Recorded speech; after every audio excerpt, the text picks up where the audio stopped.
ఒక్కసారి ఆలోచించండి. సాధారణమైన ప్రజలం సాధారణమైన వాళ్ళమైన మేమే ఈ విధంగా బయటకొచ్చి చేయగలుగుతున్నామంటే పెద్ద పెద్ద కార్పొరేట్ కంపెనీ వాళ్ళు, రాజకీయ నాయకులు, సినీ వాళ్ళు చాలా చేయగలుగుతారు.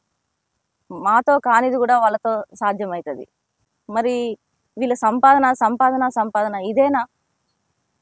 పిల్లల జీవితాల గురించి కానీ భవిష్యత్తు గురించి కానీ సరే, సాధారణ ప్రజలు ఏమైపోయినా పర్లేదు అనుకుంటే ఈ నాశనంలో మీరు మీ పిల్లలు కూడా ఉంటున్నారు కదా. ఈ భూమి అంతా నాశనం అయిపోతుంది. ఈ భూమి మీద మనం అందరం ఉన్నాం. మన భూమి స్వచ్ఛమైన గాలిని తీసుకుని ఎన్ని ఎన్ని రోజులు అవుతుంది? రేడియేషన్, పొల్యూషన్, దీన్ని తగ్గించి మంచి గాలిని పీల్చుకునే ఒక అవకాశాన్ని మనం ఇయ్యగలగలేమా? కరోనా వచ్చినప్పుడు మన ప్రాణాలను మనం కాపాడుకోవటానికి అన్నీ మానేసాం. ఈ విధంగా మనం చేయగలిగితే ఎంతో కొంత మనకి ఈ భూమిని రక్షించుకున్న వాళ్ళం అవుతాం, కాపాడుకున్న వాళ్ళం అవుతాం.